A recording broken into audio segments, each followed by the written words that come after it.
Assalamualaikum warahmatullahi wabarakatuh. Perkenalkan, saya Putri Ulfa Hanum, NIM A1319048, untuk memenuhi ujian akhir semester mata kuliah Hukum dan Hak Asasi Manusia. Saya akan menjelaskan materi mengenai teori dan prinsip hak asasi manusia dengan dosen pembimbing Bapak Budi Ardianto SHMH. Baiklah, selanjutnya teori-teori hak asasi manusia. Konsepsi hak asasi manusia lahir dari pergulatan panjang umat manusia. Bagi sebagian orang bahkan menyebutnya sebagai suara-suara korban. Terjadinya penindasan dan kesewenang-wenangan merupakan awal pembuka kesadaran tentang konsep hak asasi manusia. Sejarah perkembangan hak asasi manusia tidak akan berhenti sampai pada hari ini karena muara itu ada pada peradaban manusia itu sendiri. Hak asasi manusia adalah hak yang melekat secara inheren pada diri manusia karena ia manusia. Satu-satunya alasan seseorang memiliki hak asasi adalah karena ia manusia. Fokus utama dari hak asasi manusia adalah kehidupan dan martabat manusia.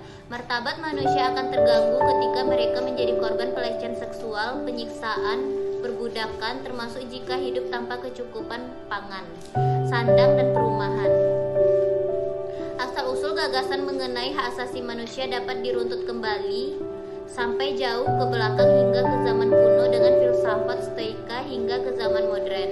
Di kalangan para ahli hukum terdapat 3 teori utama yang menjelaskan asal-muasal lahirnya pemikiran mengenai hak asasi manusia, yakni teori hukum kodrati, positivisme, dan anti-utilitarian. Selanjutnya, yang pertama itu mengenai teori hukum kodrati.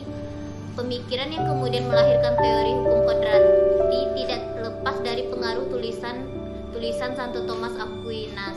Menurut Aquinas, hukum kodrati merupakan bagian dari hukum Tuhan yang dapat diketahui melalui penalaran manusia.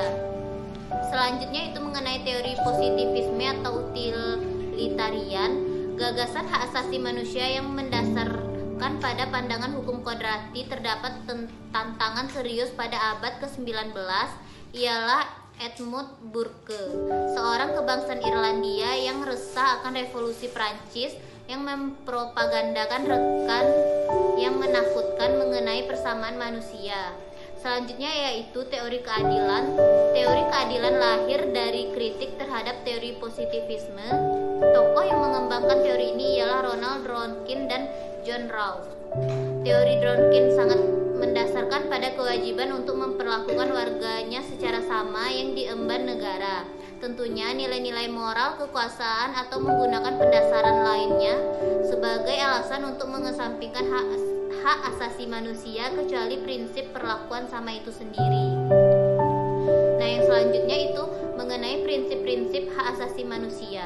Manfred Nowak menyebut bahwa prinsip hak asasi manusia ada 4, yaitu universal, tak terbagi, saling bergantung, saling terkait. Sedangkan Rona K.M. Smith menambahkan prinsip lain yaitu kesetaraan dan non-diskriminasi. Beberapa kalangan menyebut bahwa prinsip tak terbagi, saling bergantung, dan saling terkait merupakan prinsip turunan dari prinsip universal. Nah, itulah penjelasan dari saya. Saya akhiri dengan wassalamualaikum warahmatullahi wabarakatuh.